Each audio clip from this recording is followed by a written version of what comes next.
Bonjour à toutes et tous. Merci beaucoup d'être présents à cet événement organisé par Bigger avec l'IDIC. Donc aujourd'hui, cet événement est consacré à l'AI Act européen.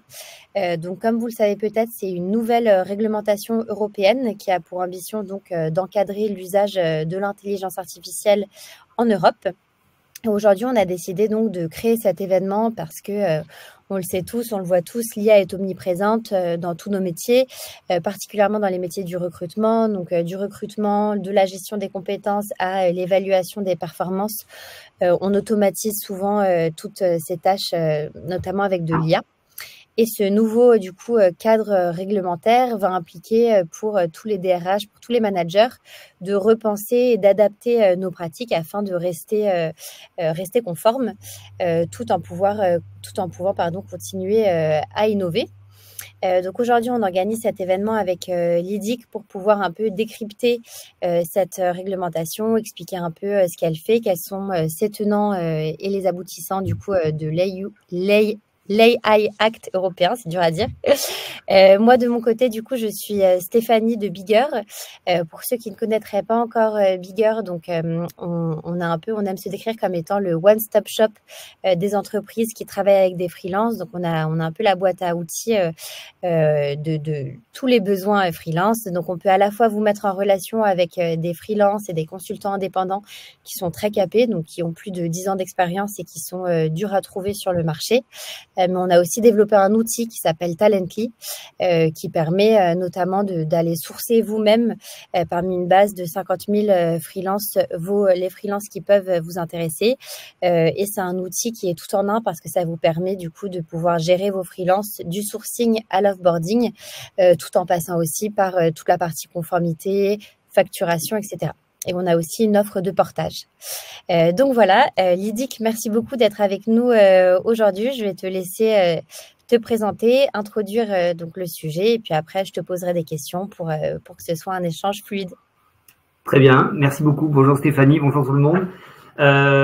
Donc, je me présente Lydic Greenfeld, fondateur et directeur de HR Bridge Consulting. Notre entreprise est une entreprise franco-britannique qui est basée à Londres, qui date maintenant de 2017, on a quelques années. Nous sommes une entreprise de conseil spécialisée en ressources humaines et donc ressources humaines internationales. Ressources humaines internationales avec des services de stratégie, de conseil, de PMO, de tout ce qui est gestion de projet. Et on a eu l'occasion dans le passé de travailler avec Bigger. J'ai eu la chance de travailler avec des collègues sur des projets que Bigger nous avait proposés. Et donc, c'est pour ça qu'on a décidé de faire un partenariat sur ce sujet-là. Donc, HR Bridge Consulting, nous sommes spécialisés dans la RH internationale et nous sommes très orientés business. Et nous sommes extrêmement intéressés dans l'IA. Ça fait plusieurs mois qu'on travaille avec mes consultants. Donc, on a des consultants indépendants, comme chez Bigger, on a des indépendants qui se sont rejoints et avec la même philosophie, c'est d'apporter des solutions pratiques avec des gens qui ont beaucoup d'expérience. On offre des services à forte valeur ajoutée avec un coût plus abordable que les gros cabinets. Et l'intérêt, c'est d'avoir des gens qui sont vraiment rodés et qui sont capables de vraiment apporter des solutions internationales en RH. Mais aussi en technologie, parce que c'est ce sujet-là de l'IA qui nous a intéressés depuis pas mal de mois et on est plutôt à la pointe sur ce sujet. Beaucoup de gens parlent de l'IA aujourd'hui, mais l'IA, en fait, on en parle dans tous les sens. Il y a eu l'IA Summit il y a quelques jours à Paris. Dans la presse, il y en a beaucoup. La presse RH parle beaucoup de tout ce qui est formation, etc. au niveau de l'IA, mais je pense qu'il y a un sujet qui est beaucoup évité, qui est finalement l'impact de l'IA Act. Et l'IA Act a été vraiment oublié par la presse. Peut-être par sa complexité ou peut-être par son manque d'urgence. Or, il y a une urgence et c'est ça qu'on voudrait en fait vous montrer aujourd'hui dans cette conversation. C'est qu'il y a un agenda, mais il y a une urgence surtout sur la prise de conscience. Après, sur l'exécution, on verra plus tard, vous verrez, il y a des obligations qui vont arriver, mais c'est surtout sur la prise de conscience. Donc, ce matin, on va parler beaucoup de ça. Je vais essayer d'être le plus pratique possible. On va pas parler d'articles de l'IA Act, on va pas faire du juridisme, c'est pas la question. On va essayer d'être le plus pratique pour que vous, en tant que DRH, vous puissiez voir quels sont les enjeux que vous avez en tant que DRH et puis surtout faire passer le message dans le reste de votre COMEX, de vos directions pour voir si la stratégie d'entreprise a bien pris en compte l'IA, mais surtout l'IA en tant que besoins pour l'entreprise. Chaque entreprise va avoir besoin de l'IA de manière différente et la DRH a sa position à avoir là-dessus, ce qui a des grandes conséquences sur la manière dont vous allez transformer votre entreprise avec l'IA. Donc, on en parlera tout au long de ce débat-là. Donc, on va parler d'IA Act, mais on ne va pas parler de droit. On va surtout parler de qu'est-ce que ça veut dire pour nous DRH et surtout pour notre COMEX derrière. Voilà. Super. Donc, du coup, Lydie, est-ce que déjà tu peux nous expliquer dans les grandes lignes qu'est-ce que l'AI Act? Tout à fait. Alors, l'IA Act, en fait, c'est une réglementation européenne qui a été mise en place en mars 2024, l'an dernier, et qui a été officiellement validée en mai 2024 par le Conseil de l'UE le 21 mai. Elle est là, en fait, c'est la première loi mondiale qui tente à réguler l'intelligence artificielle. Elle est là pour établir un cadre juridique harmonisé de systèmes d'IA au sein des pays de l'Union européenne, d'assurer une sécurité et un respect des droits fondamentaux, de favoriser les investissements dans l'IA. On a vu avec l'IA, avec le sommet IA il y a quelques jours à Paris, qu'il est évident que aussi c'est pour permettre le business de marché avec l'IA. Et c'est aussi surtout pour améliorer la gouvernance et encourager un marché unique harmonisé des IA. Donc, il y a une ambition européenne qui est très forte. Le texte avait été présenté depuis 2021. Il a été retoqué pas mal de fois et il a fallu attendre l'été 2024 pour avoir un texte finalisé. Et effectivement, entre 2021 et 2024, c'est intéressant, il y a eu énormément de transformations. Vous êtes tous au courant de ChatGPT et tous les IA génératives. Il y a eu un énorme développement qui a fait que cet IA Act, qui aurait dû sortir un petit peu plus tôt, a dû s'adapter à la rapide évolution des outils IA. Ça, c'est un gros phénomène à prendre en compte et ça a du sens pour ce dont on va parler aujourd'hui. Parce que l'IA, c'est quelque chose qui va bouger vite et de plus en plus vite. Et c'est important de commencer à prendre conscience maintenant parce qu'on va partir sur de l'agilité permanente. À partir d'aujourd'hui, on est dans une agilité qui va s'accélérer. Si on ne le fait pas, on aura des problèmes à différents niveaux, hein, juridiques, techniques, opérationnels, etc.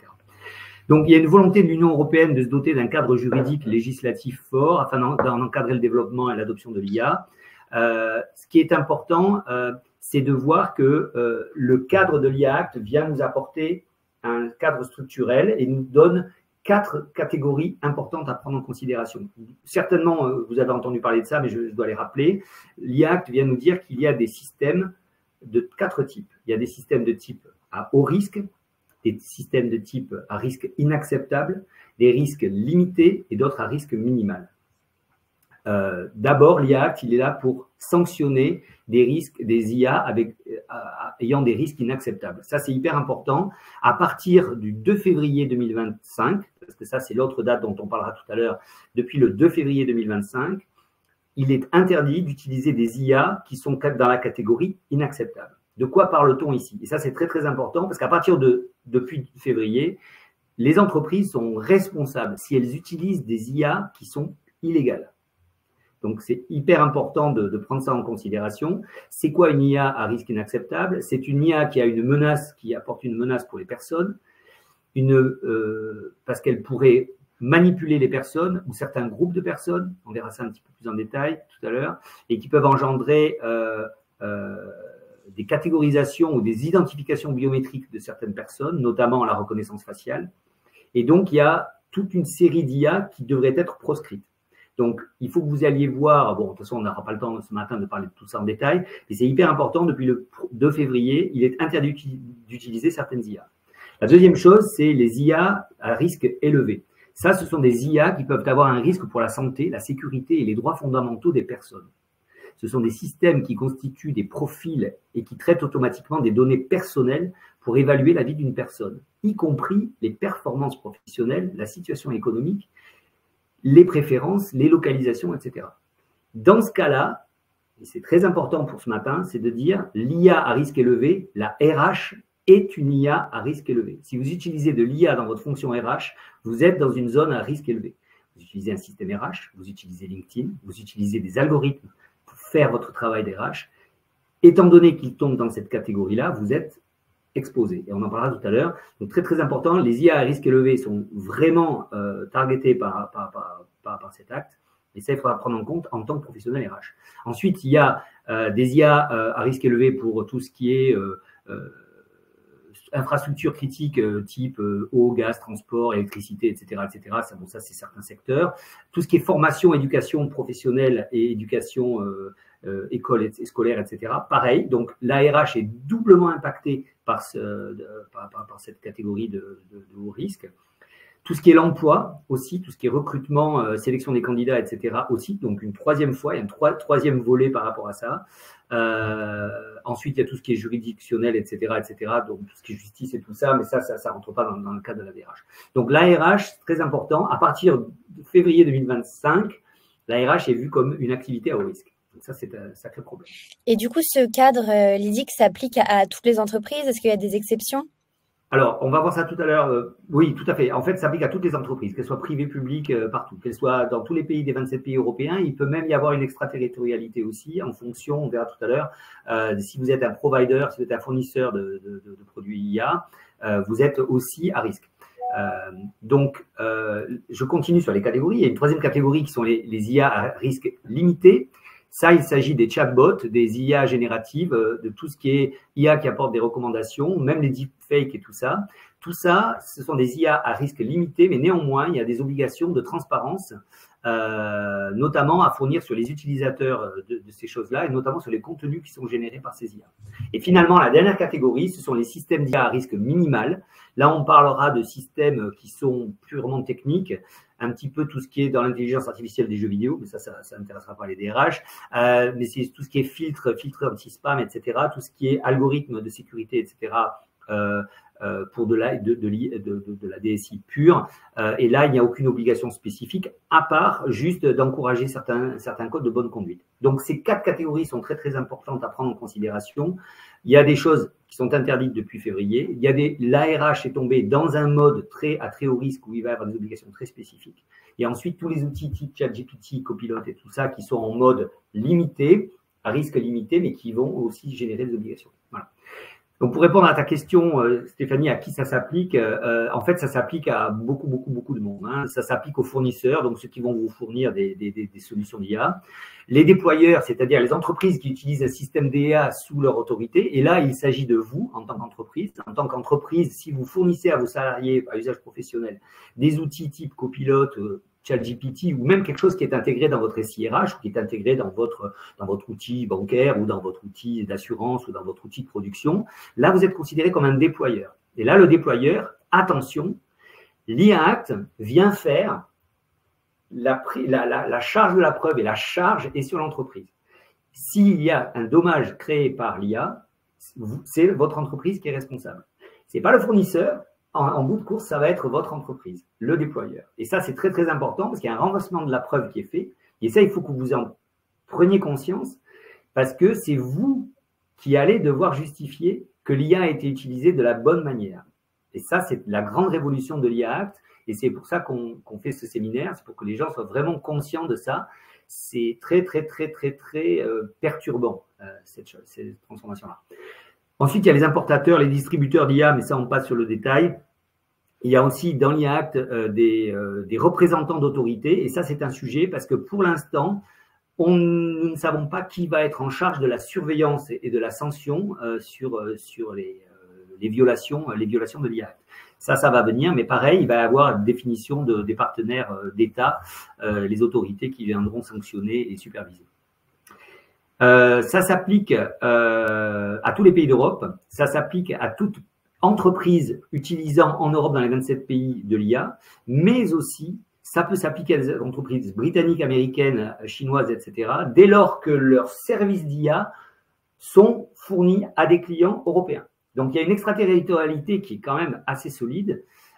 Et ça, pareil, nous, chez HRBridge, nous travaillons sur Londres aussi et nous sommes en train de faire des campagnes de sensibilisation là-dessus parce que c'est très, très important. Si vous avez un groupe américain, si vous êtes partie d'un groupe américain ou d'un groupe chinois, indien, etc., il faut que vous n'oubliez pas de dire à votre siège social monde que vous avez des obligations qui s'appliquent à vous, mais aussi qui peuvent s'appliquer à eux. Parce que si vous fournissez un outil AI à vos clients sur l'Europe, la même réglementation s'appliquera à votre siège indien, chinois, américain, anglais, etc.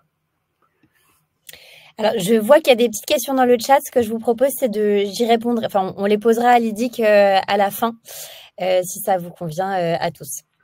Donc Lydie, tu disais qu'effectivement, il fallait rester dans le cadre réglementaire pour ne pas violer le AI Act européen. Et du coup, quelles sont les obligations pour les entreprises? Alors, les obligations, je vais essayer de balayer ça rapidement parce qu'il y en a pas mal. Elles sont encore assez vagues, mais je vais essayer de les catégoriser. Sur les fournisseurs de systèmes à haut risque, hein, donc tout ce qu'on disait tout à l'heure, tout ce qui est notamment applicable à la DRH, il faut mettre en place des systèmes de gestion, assurer la qualité et la gouvernance des données, préparer, maintenir une certaine documentation technique détaillée, assurer une transparence et fournir des informations aux utilisateurs sur l'utilisation de l'IA, assurer une surveillance humaine appropriée. Donc, quand on parle à la DRH qui va utiliser des outils IA, et encore, je vous rappelle, on en parlera tout à l'heure, mais l'IA DRH, ça commence déjà avec LinkedIn. Si vous recrutez avec LinkedIn, il faut que vous soyez capable de comprendre comment LinkedIn fonctionne. Et vous devez normalement obtenir suffisamment d'informations utilisateurs pour être capable de faire votre surveillance. Parce que vous êtes censé avoir une surveillance humaine appropriée sur les résultats qui sont fournis par l'outil. Si vous utilisez un SIRH qui vous aide à prendre des décisions, même chose. Donc, très important, je ne rentre pas dans le détail, on n'aura vraiment pas le temps, hein, mais l'idée, c'est d'aller voir un petit peu ça, c'est de voir comment vous allez pouvoir faire le monitoring, en fait, de ces systèmes. Il faut que vous puissiez faire une évaluation de la conformité et jusqu'à aller à une certification CE. Il va même y avoir une certification CE qui va être mise en place dans les prochaines années. Et ce qui est important, c'est que l'IA à haut risque, les fournisseurs qui vous fournissent des services d'IA, donc il s'agit des marques Workday, Dayforce, on peut toutes les nommer, et même LinkedIn, ils devront vous garantir tout ça. Donc, il est nécessaire de se rapprocher de votre fournisseur afin de comprendre ça. En tant que déployeur, vous, de DRH, déployeur de systèmes à haut risque, vous devez surveiller le bon fonctionnement du système. Vous devez tenir à jour des journaux d'activité, être certain que, vu que c'est vous qui allez être responsable en bout de chaîne, que vous puissiez obtenir de votre éditeur les journaux d'activité suffisants pour pouvoir avoir tous les logs s'il y a des problèmes. Il faut que vous fassiez une évaluation d'impact afin d'être sûr que les droits fondamentaux qui doivent être respectés seront bien respectés. Donc, en fait, comme je vous le disais tout à l'heure, il y a un renversement de la preuve qui est mis en place et il faut que vous soyez capable d'avoir une gouvernance qui vous permet de faire face à ça. Pour tous les acteurs, passons maintenant à ce qui est des obligations au-delà du haut risque, hein, donc on va dire l'utilisation de ChatGPT, Generative AI, etc. Là, il y a une obligation depuis le 2 février qui est la littératie de l'IA vis-à-vis du personnel. Ça, c'est le sujet le plus essentiel depuis ce mois-ci. C'est que, en tant qu'employeur, votre obligation sur l'utilisation de n'importe quelle IA, votre copilote qui est dans Microsoft, qu'on vous a donné comme ça gentiment, gratuitement, d'un chat GPT que vous allez développer en interne avec un data lake que vous allez baser sur vos databases avec un système super bien organisé, tout ça, ça demande une littératie. Et là, on va voir qu'il y a une obligation qui est de former vos employés à cette littératie-là. Il faut respecter aussi des règles de transparence. Et donc, bon, je vais expliquer ce que ça veut dire. Cette littératie, c'est quoi? Depuis le 2 février, on vous demande de former tous vos employés à la compréhension de l'IA. Il faut qu'ils puissent comprendre, les capacités et les limites du système d'IA, les risques potentiels de ce système d'IA, et qu'ils soient capables aussi de mesurer la sécurité nécessaire à l'utilisation de l'IA. Donc, je suis en train de dire quelque chose qui est complètement dingue. Est-ce que vous êtes capable de dire à votre employeur, oui, je sais comment utiliser l'IA? Peut-être. Est-ce que je connais les conséquences d'utilisation de l'IA? Peut-être. Est-ce que je suis conscient de tous les risques potentiels? Peut-être pas. Néanmoins, l'IA Act vient vous poser ce dilemme-là. Il faut que vous soyez capable d'éduquer suffisamment vos salariés pour qu'ils soient conscients de tout ça. C'est quelque chose de difficile parce que l'IA va évoluer dans les semaines et les mois et les années qui viennent. Est-ce qu'on peut garantir que tous les utilisateurs seront capables de dire ce que va faire l'IA? J'en suis pas sûr. Néanmoins, l'obligation est née depuis le 2 février. C'est assez important de prendre ça en considération. Donc, ce dont on parle en urgent aujourd'hui, c'est au 2 février, la littératie sur l'IA et la prise de conscience sur les IA à haut risque, notamment pour la DRH. Voilà. Ok, donc là, du coup, tu parles du 2 février pour toutes ces obligations-là. Est-ce qu'il y a quand même un calendrier d'application que les entreprises doivent noter? Tout à fait. Hein. Et désolé si c'est pas très très clair, mais dans les quelques minutes que l'on a, c'est assez complexe, c'est difficile d'expliquer tout ça verbalement.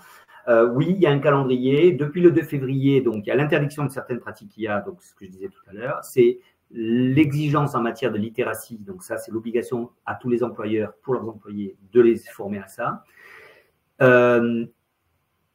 L'autre chose, c'est le 2 août 2025, c'est là où certaines règles pour les fournisseurs d'IA à usage général vont s'imposer. Il va y avoir l'entrée en vigueur des dispositions de gouvernance et de sanctions et la désignation des autorités de notification. C'est normalement cet été au mois d'août que l'on saura s'il s'agit de la CNIL ou de l'inspection du travail, etc. Quelles vont être les institutions qui viendront contrôler tout ça?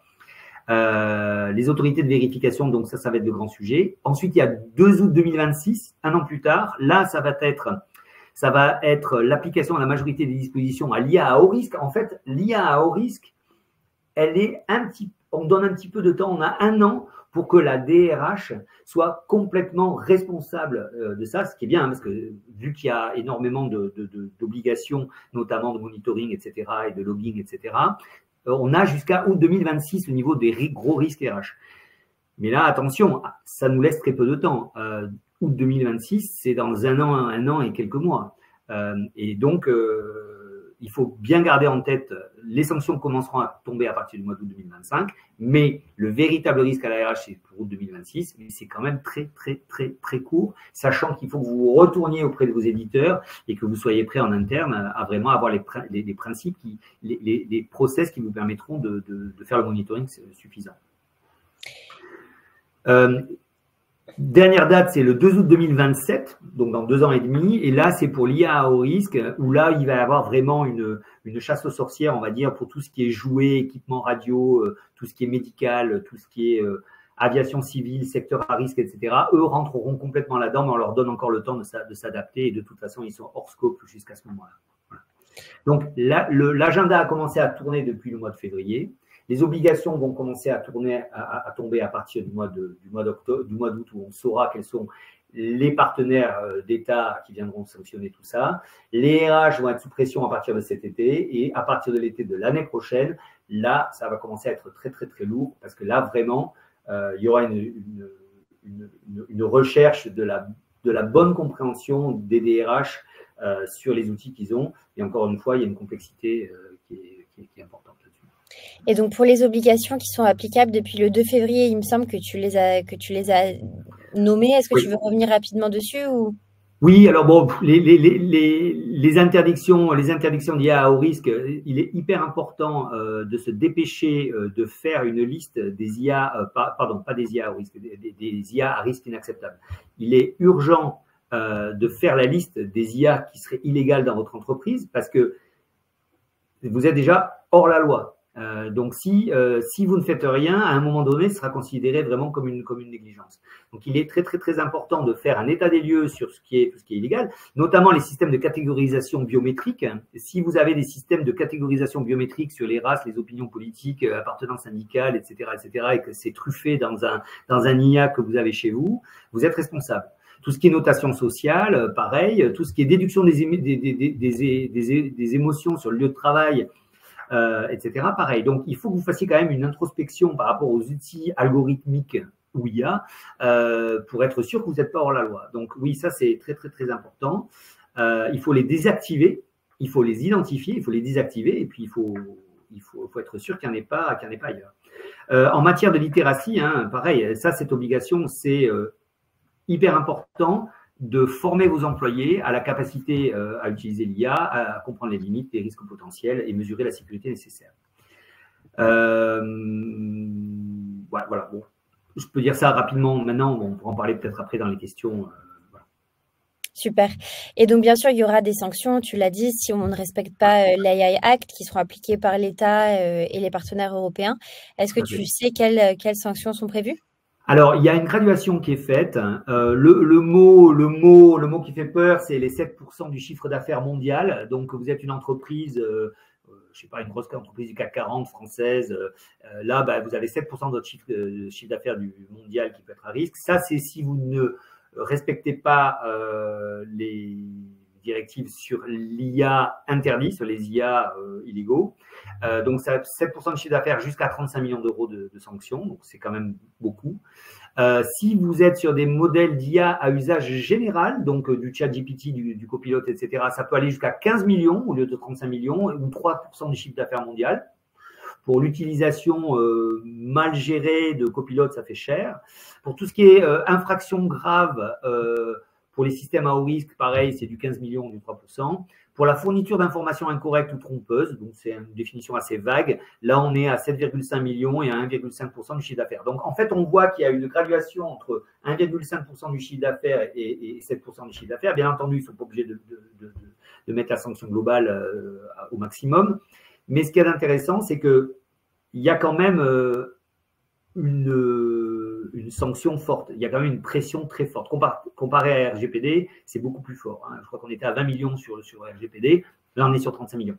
Ce qu'on essaie de dire quand on est à Londres, c'est de dire aux entreprises, faites gaffe parce que ça peut aller vite. Vous pouvez avoir un État qui va vous sanctionner là et puis peut-être un autre État qui va vous sanctionner ailleurs et peut-être que vous allez avoir 2-3 fois du 35 millions par-ci par-là. Donc, c'est hyper important pour les entreprises multinationales de vraiment prendre ça, même s'ils ne sont pas basés sur l'Europe, de voir quel peut être ce risque-là. Bien sûr, pour les PME, on imagine que ça va être plus relatif. Je ne suis pas là pour faire peur. L'idée, c'est qu'il faut juste en être conscient et l'approche globale à avoir, c'est de prendre le temps de regarder ça en détail et puis ensuite de s'adapter, mais surtout de montrer la bonne volonté. Et puis, on va voir plus tard dans la suite de la discussion ce qu'il faudrait faire, quoi, en fait.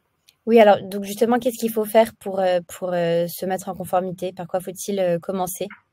Alors, bon, un autre sujet que je voulais dire, juste par rapport au risque financier, il y a les sanctions financières, etc. Mais il est clair que ce sujet-là va devenir un sujet de réputation. Hein. Il est clair que les entreprises, plus on va rentrer dans cette régulation-là, plus il y aura un problème de réputation et de fiabilité de l'entreprise. Donc, il faut vraiment garder ça en considération. Et dans les recommandations, d'ailleurs, on va en parler. Donc, Stéphanie, pour les recommandations, en fait, ce qu'il faut, c'est renforcer les pratiques de gouvernance. Bon, pareil, on n'a pas le temps de rentrer dans le détail dans notre discussion de ce matin, mais en fait, il faut que vous commenciez à prendre en considération l'aspect gouvernance, c'est-à-dire de nommer des responsables IA. Un peu comme dans le RGPD, il faut mettre en place des gens qui seront responsables, qui seront en charge de la conformité de l'entreprise de l'IA Act, qui vont permettre de créer, si nécessaire, des groupes de travail, d'expertise interne avec des experts externes, aussi pour trouver les meilleurs moyens de faire la veille réglementaire et aussi de voir quel sera l'agenda, la roadmap, on va dire, de l'implémentation de l'IA ou en tout cas de sa gouvernance pour des utilisateurs lambda. La deuxième chose qui est très, très, très importante, je l'ai dit, par rapport à l'IA qui est illégale, c'est de faire une cartographie des systèmes d'IA. Donc, aujourd'hui, là, nous avons beaucoup de DRH autour de la table. Mais attention, ce n'est pas un sujet DRH. Je ne viens pas en tant que juriste, je ne viens pas en tant que DRH pur. C'est un sujet d'entreprise. La cartographie des systèmes d'IA, c'est l'urgence absolue. Vous ne voulez pas avoir le risque des 15% des 7% sur l'utilisation des IA illégales. Donc, ça demande immédiatement de voir quelle est votre cartographie. Il faut que vous voyez avec votre DSI quels sont les systèmes que vous avez, en faire une liste et voir quelle est votre roadmap. Pareil, qu'est-ce que vous voulez intégrer, qu'est-ce que vous avez intégré aujourd'hui. Hein, vous avez quasiment tous Microsoft avec du copilote. Qu'est-ce que ça veut dire pour vous? Est-ce que vous le désactivez? Est-ce que vous l'activez? Un autre sujet qui est hyper important, et là, pardon, je le flag comme ça en dernière seconde. Le shadow AI, c'est le pire. Ce qu'on dit, on appelle ça le shadow AI en Angleterre. C'est l'IA que vous utilisez ChatGPT avec l'ordinateur du bureau, mais sur votre compte personnel. Ça, c'est le pire du pire. Votre employeur est responsable si vous laissez vos salariés utiliser du shadow AI. Ça veut dire quoi? Ça veut dire que d'abord, vous êtes en infraction de l'IA Act, et deuxièmement, vous prenez toute la responsabilité d'avoir les fuites en termes de propriété intellectuelle. Donc, il est fortement recommandé de mettre votre DSI sur le sujet et de mettre en place les pare-feux qu'il faut et les gouvernances qu'il faut avec l'information qui va bien pour dire qu'il est interdit d'utiliser ChatGPT à titre personnel sur l'ordinateur. Pourquoi? Parce qu'il y a une fuite d'informations et en plus de ça, il n'est pas sous contrôle de l'employeur. Or, c'est l'employeur qui est responsable. Donc, la cartographie, c'est hyper, hyper important. Donc, ça, c'est pas un système de DRH, c'est un système de DSI, mais il faut le mettre en place. Troisième action hyper importante, et là c'est pour les DRH, c'est la formation. L'IA Act avec sa littératie, c'est un projet de formation. Alors, je peux passer 1 heure avec vous sur la formation. je vais essayer d'aller très très vite.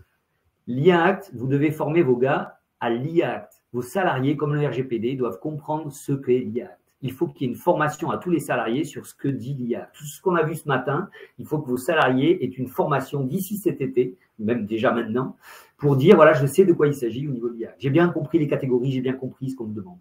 Deuxième chose, il faut qu'il y ait une formation sur tous les outils IA que vous fournissez à vos salariés.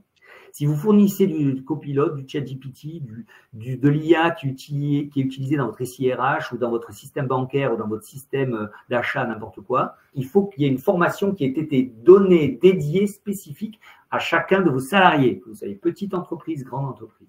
Donc, il y a un besoin de formation dingue et de mise à jour de vos salariés. Donc, il y a un projet formation, un budget formation à mettre en place. Désolé, mais en plus de ça, il faut que vous formiez vos gars à tous les outils IA que vous fournissez en interne. Et gardez un log de ça et montrez que le salarié a bien été formé à ça. Mais ce n'est pas fini. Le dernier élément, c'est le pire, c'est qu'il faut que vous soyez capable de montrer que vos salariés sont conscients des risques, sont conscients de toutes les bonnes et mauvaises pratiques. Donc, il faut que vous mettiez en place finalement des chartes d'utilisation des outils IA avec un code de conduite et que vous fassiez des formations pour dire, quand j'utilise ChatGPT, quand j'utilise LinkedIn, parce que LinkedIn est un système d'IA, j'exagère un peu, mais on est vraiment dedans. Quels sont mes codes de conduite? Qu'est-ce que je fais? Qu'est-ce que je ne fais pas? Donc, en fait, vous avez 3 niveaux de millefeuille de formation. Tout le monde doit avoir fait une formation sur comprendre l'IA. La formation sur chacun des outils IA. Alors, fermez-en s'il y en a qui ne sont pas nécessaires, mais il va falloir faire une formation pour chacun des outils. Et finalement, une formation en 3e niveau qui est le code de conduite et la compréhension des risques de l'utilisation des IA. Donc, vous avez un plan de formation de dingue, à part, je parle vraiment comme Macron. On a un plan de formation de dingue qui arrive et ça va être énormément chronophage, ça va être énormément cher pour les entreprises. Il y aura des solutions digitales, il y aura des solutions de groupe, il y aura des solutions individuelles, etc. Mais là, c'est là où est le gros flag par rapport à la DRH, c'est qu'il va falloir vraiment prendre ça en considération et mettre ça dans votre budget RH. Nous vous recommandons d'apporter une pièce d'entrée qui est la charte interne. Il vous faut une charte sur l'IA. Pourquoi? Parce que c'est ça qui va vous permettre de mettre en place vos codes de bonne conduite et c'est ça qui va être aussi votre token vis-à-vis de vos IRP, vis-à-vis de vos syndicats. Alors, on en parlera tout à l'heure. Bref, je continue sur la… Désolé Stéphanie, hein, il y a beaucoup à dire, mais je continue. Il y a une autre action qui est hyper importante, c'est les fournisseurs. Réveillons-nous. J'étais avec mes collègues à un salon à Paris où vous avez peut-être été, qui était le salon HR Technologies, à la porte de Versailles. Il y avait des vendeurs d'IA partout. Tout le monde mettait de l'IA partout. Hein. Vous achetez un cookie, il y a de l'IA dedans. Vous achetez un Mars, il y a de l'IA dedans. Il y a de l'IA partout. Le problème, c'est qu'aucun des fournisseurs ne vous disait tiens, il y a l'IA qui arrive. Le problème, c'est que eux, ils vont se laver les mains parce que c'est vous qui allez être responsable en bout de course. Donc, il est hyper urgent de se réveiller et d'aller appeler vos fournisseurs de SIRH, de n'importe quoi, de Microsoft, de même LinkedIn. Hein, je pense que je vous recommanderais d'aller voir LinkedIn et de dire attendez, j'ai une obligation en bout de course là, c'est dû au risque. Je fais du recrutement, c'est dû au risque. Comment je fais? Et là, il faut que vos fournisseurs vous permettent d'avoir les outils pour remplir vos obligations. Donc, réveillons-nous, appelons les fournisseurs de systèmes RH et autres. Et finalement, dernière recommandation, c'est de voir un petit peu au niveau concurrentiel comment vous pouvez faire marcher ce côté éthique et responsable de l'IA. Ça a été discuté au cours du sommet IA il y a quelques jours. Mais là, pareil, il y a un côté marketing, il y a un côté réputation qui est important parce qu'attention, la réputation va être aussi engagée sur tout ça. Est-ce que je peux passer 2 minutes à donner d'autres conseils, Stéphanie, avant qu'on passe Bien sûr, vas-y. Ouais. Alors, la raison pour laquelle on est là aujourd'hui, c'est parce que je vous ai dit, on est là pour parler d'un truc juridique, on est là pour parler d'un truc RH, très bien. J'ai quand même des recommandations de plusieurs types. J'ai une recommandation à faire au DRH et une recommandation à faire à vos PDG. Première chose, pour les DRH, il faut que vous passiez au peigne fin ce sujet de l'IA. Pourquoi? Il y a eu un arrêt du tribunal judiciaire de Nanterre le 14 février 2025, la semaine dernière, en plein Valentine. Saint-Valentin, il y a un syndicat qui a fait une action sur ça. Si on fait une transformation d'entreprise au nom de l'IA et que ça transforme les postes, etc., etc., je ne rentre pas dans le détail juridique, il y a une responsabilité de l'entreprise. L'entreprise s'est vue sanctionnée pour avoir introduit l'IA comme il ne fallait pas. Ils ont demandé de suspendre l'introduction de l'IA et il y a des pénalités journalières. Donc ça y est, ça commence à rentrer, il y a de la jurisprudence qui rentre. Si vous faites de la transformation impliquant de l'IA, et je ne parle pas de plans sociaux, et on pourrait parler de plans sociaux, on pourrait parler d'introduction de nouvelles technologies, etc., etc., vous voyez ce dont je veux parler, l'IA va être au cœur du cyclone. Ça a commencé, 14 février, ça y est. Donc, toute action actuelle, future, dans les 2 ans, dans l'année qui vient, dans les 2 ans qui viennent, en tant que DRH, la première chose que vos syndicats vont dire, c'est de dire qu'est-ce que vous avez fait pour l'IA. Si vous n'avez rien fait pour l'IA, vous serez déjà sur le mauvais pied. Si vous partez sur un plan social, si vous partez sur une restructuration, vous êtes parti sur le mauvais pied. Donc, je ne peux que vous conseiller une chose. L'IA, ce n'est pas un épouvantail. L'IA, ça va être la pierre d'achoppement de toute votre politique sociale si vous introduisez des transformations d'entreprises basées sur l'utilisation de l'IA. Vous n'y pourrez pas y échapper. Donc, je ne vous conseille qu'une chose en tant que DRH, c'est de parler à vos avocats sur ce sujet-là, de regarder votre agenda social et de parler à votre direction des impacts que ça peut avoir sur la direction de la stratégie de transformation. Et ensuite aussi, bien sûr, en tant que DRH, comme on en a parlé jusqu'à maintenant, c'est tout le haut risque de la RH. La RH a un chantier énorme de gestion parce qu'elle est à haut risque et parce qu'il y a une gestion des formations sur tous les outils RH. Donc, en tant que DRH, prenez ce sujet-là, mettez-le sur le dessus de la pile, c'est vraiment une urgence. Deuxième conseil à donner, et ça c'est pour votre COMEX et pour votre PDG. Autour de la table, la raison pour laquelle on est avec Bigger et la raison pour laquelle chez HRBridge Consulting on est pluridisciplinaire, c'est parce que ce sujet de la IA Act, ce n'est pas un sujet juridique et RH, c'est un sujet technologique et stratégique. Il est urgent, et chez HRBridge on travaille ensemble sur ça, c'est de réunir nos clients et de dire voilà, mettez-vous dans une pièce, prenez votre DSI, prenez votre DRH, prenez votre DAF, prenez votre direction des opérations et votre PDG et regardez quel est l'impact de l'IA Act, mais de l'IA aussi en introduction stratégique, et regardons quelles sont les tâches de chacun. Parce que quand on parle de cartographie, c'est de la DSI. Quand on parle de fermer des accès, c'est de la DSI. Quand on parle d'introduire de la tech, c'est du business aussi. Ce n'est pas que de la DSI. Et donc, il faut que vous ayez une approche collective au niveau de votre COMEX et une approche au niveau de votre board. Parce qu'il y a de l'argent derrière. Il y a un coût de formation, il y a un coût de transformation RH, il y a un coût de transformation de l'entreprise. L'introduction de l'IA, et ça c'est mon dernier conseil, l'introduction de l'IA, c'est comme la transformation du métier automobile dans les années 80 qui est passé du taylorisme à l'automatisation à la japonaise. À partir de maintenant, l'IA, ça va être un projet de transformation permanente qui viendra de l'intérieur. Cette transformation d'introduction de l'IA ne se fera pas par des consultants externes qui vont vous l'imposer. Il faudra que ce soit vos propres équipes en interne qui se l'approprient. Et là, c'est là où la RH doit jouer son rôle, c'est d'apporter cette fluidité et cette bande passante pour que les gens introduisent l'IA dans leur manière de travailler. Ce n'est pas McKinsey, ce n'est pas Deloitte et tout ça qui vont vous l'imposer, c'est vous de l'intérieur qui devez le faire. Donc, quand je dis réunissez votre COMEX au niveau de l'IA, ce n'est pas que sur l'IA Act, c'est réunissez votre COMEX sur l'IA parce que à partir d'aujourd'hui, la transformation du Fordisme jusqu'à l'automatisation, comme dans les années 80, ça va être permanent. L'IA va évoluer en permanence et donc pour boucler la boucle du début de notre conversation, on est dans une transformation permanente et il faut que l'ARH et les autres directions travaillent ensemble à ça. Bon ben, merci beaucoup. T'as encore des conseils? J'ai un dernier point sur ça, parce que vous pouvez voir que je suis assez passionné sur le sujet avant de prendre les questions. Avec Stéphanie, on a l'ambition, si vous êtes intéressé, on attendra d'avoir votre feedback et on va répondre aux questions, mais on aimerait peut-être faire un prochain webinaire, parce qu'en fait, là, on a juste touché la surface des choses. Chez HRBridge Consulting, on travaille avec une avocate qui s'appelle Sabine Marcelin. Sabine a écrit un livre qui sort le 4 mars, qui est une vulgarisation de l'IA au niveau juridique. Elle est avocate spécialisée sur tout ce qui est cybersécurité, système, data et IA.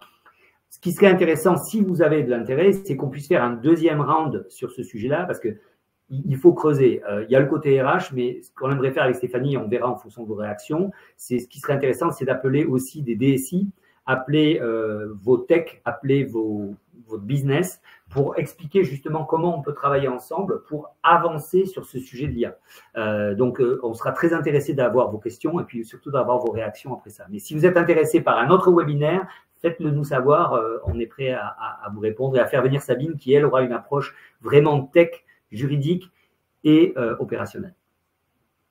Super. Voilà, désolé Stéphanie, aucun souci, ça se sent que tu es passionné par ce sujet, donc c'est toujours intéressant à écouter.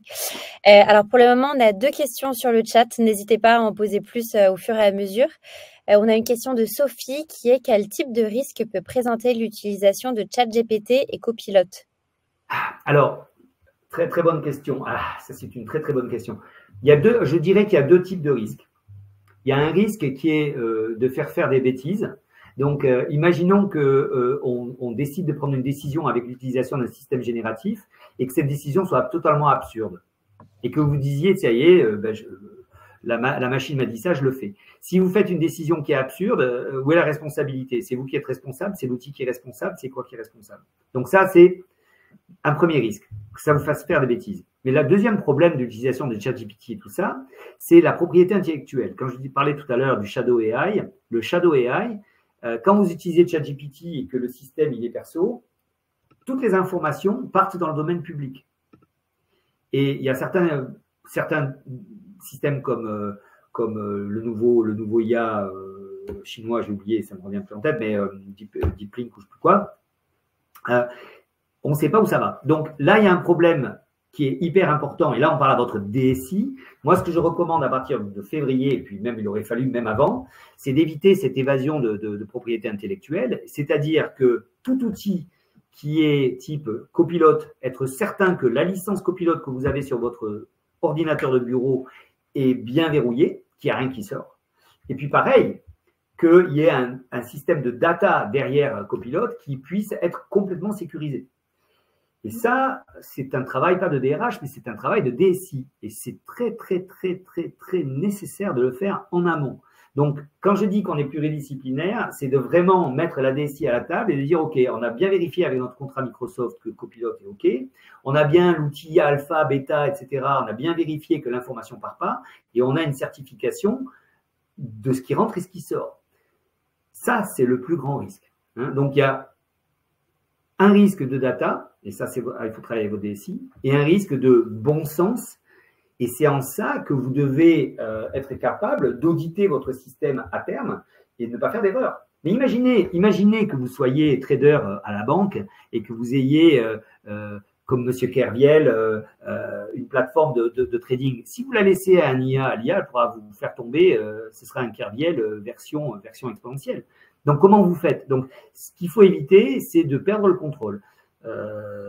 Ça, c'est aussi le plus grand risque. C'est pour ça qu'il faut l'aborder des 2 côtés. Côté data, côté bon sens et contrôle. On a une question de Régis aussi qui est: bonjour, merci Lydic pour ce partage. Quelles actions du recruteur en entreprise seraient incompatibles avec l'AI Act? Incompatible pour 2 raisons. La première incompatibilité, c'est d'être en pure violation de ce qui est interdit, donc de la première catégorie rouge. Donc, vous faites gestion d'émotions, vous l'enregistrez, vous avez des critères ratios, etc., qui sont en violation du RGPD, mais en plus de ça, qui sont en violation des principes qui sont énoncés dans les actes. Donc là, tout ce qui est illégal comme ça, déjà, vous utilisez le mauvais outil, vous remplissez des fenêtres et des machins dans votre système qui sont totalement illégales. Là, c'est déjà pas bon du tout. La deuxième chose, c'est de ne pas être capable et ça, les obligations vont se consolider, on a vu cet été et l'été prochain, mais le problème, c'est de ne pas être capable de dérouler la pelote. Parce qu'il est très possible qu'en 2026, après des décisions de jurisprudence, après des actions de syndicats, après des actions collectives de réputation, etc., que les salariés vous disent écoutez, moi j'ai été recruté comme ça ou j'ai eu une promotion comme ça, prouvez-moi que l'IA n'a pas fait une erreur. Et donc il va falloir être capable de dérouler la pelote. Et là, ce ne sera pas un problème d'être légal ou pas d'être légal, mais c'est d'être dans une incapacité de justifier votre décision. Et là, c'est un sacré casse-tête chinois, et c'est pour ça que il est utile de commencer à en parler maintenant parce qu'il faut aller retrouver les fournisseurs. Et je parle de fournisseurs, je le mentionne pour la 3e ou 4e fois, c'est LinkedIn.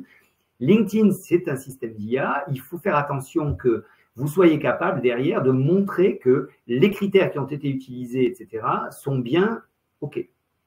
Donc, il y a 2 risques. Il y a le risque de tomber dans de l'illégal pur, et ça, on vous conseille de surtout pas le faire. Donc, bannissez totalement les trucs qui sont vraiment pas clean.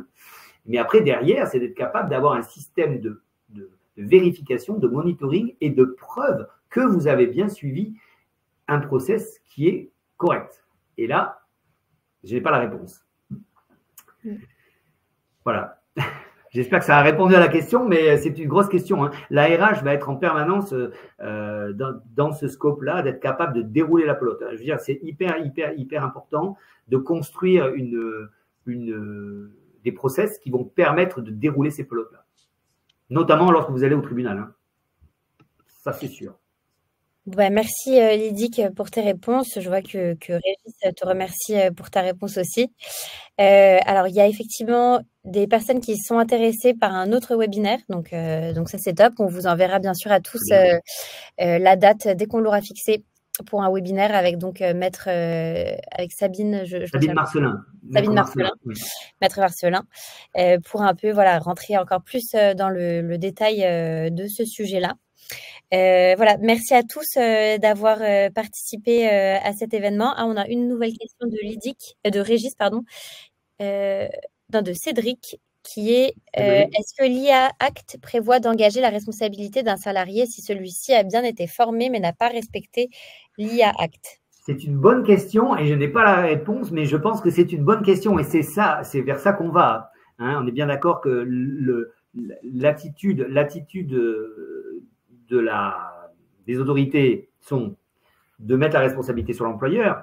Le but de l'employeur va être de montrer que tout a été fait pour ça.